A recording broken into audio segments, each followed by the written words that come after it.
Physical activity ಮಾಡಲೇಬೇಕು. ಹೇಗೆಂದರೆ ಈಗ ನಾವು ಆ್ಯಕ್ಟಿವಿಟಿ ಮಾಡಲಿಲ್ಲ, ಬರೀ ಊಟ ಮಾಡ್ತಾಯಿದ್ರೆ ನಮ್ಮ ಬೊಜ್ಜು ಬೆಳೀತದೆ. ಸೆಂಟ್ರಲ್ ಒಬಿಸಿಟಿ, ಈ ಹೊಟ್ಟೆ ಭಾಗ ಜಾಸ್ತಿ ಮುಂದೆ ಬಂದರೆ ಅದು ಒಳ್ಳೆಯದಲ್ಲ, ಅದು ಇನ್ಫ್ಲಮೇಷನ್ ಇದ್ದಂಗೆ. ಅದರಿಂದನೂ ಹಾರ್ಟ್ ಈ ಒಳಪದರು ಡ್ಯಾಮೇಜ್ ಆಕ್ಕೊತ ಹೋಗುತ್ತೆ, ಯಾಕಂದರೆ ಫ್ಯಾಟಲ್ಲಿ ಅಕ್ಯುಮುಲೇಟ್ ಆಕ್ಕೊತ ಹೋಗುತ್ತೆ. ಅದಕ್ಕೆ ನಾವು ಎಷ್ಟು ಆ್ಯಕ್ಟಿವಿಟಿ ಮಾಡಬೇಕು? ಸಾಧಾರಣ ಸೈಕ್ಲಿಂಗು, ಸ್ವಿಮ್ಮಿಂಗು, ಗಾರ್ಡನಿಂಗು, ಈವನ್ ಮನೆಯಲ್ಲೇ ನಮ್ಮ ಸಾಕಷ್ಟು ಕೆಲಸಗಳು ಇರ್ತಾವೆ. ಈ ಫ್ಲೋರ್ ವೈಪಿಂಗ್ ಅಂತ ಹೇಳ್ತೇವೆ, ನಮ್ಮ ವಿಂಡೋಸ್ ಕ್ಲೀನಿಂಗ್ ಅಂತ ಹೇಳ್ತೇವೆ.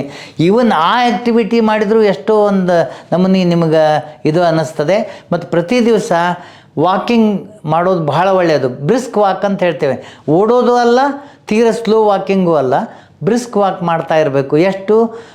Usually 30 to 45 minutes every day, 150 minutes per week. ಇದರಿಂದ ನಿಮ್ಮ ಬೊಜ್ಜು ಕಡಿಮೆ ಆಗುತ್ತೆ, ವೆಯ್ಟ್ ಕಂಟ್ರೋಲ್ ಆಗುತ್ತೆ, ಆಮೇಲೆ ಹಾರ್ಟಿಗೆ ಇದು ಕೊಲೆಸ್ಟ್ರಾಲ್ ಲೆವೆಲ್ಸ್ ಎಲ್ಲ ಕಡಿಮೆ ಆಗುತ್ತೆ.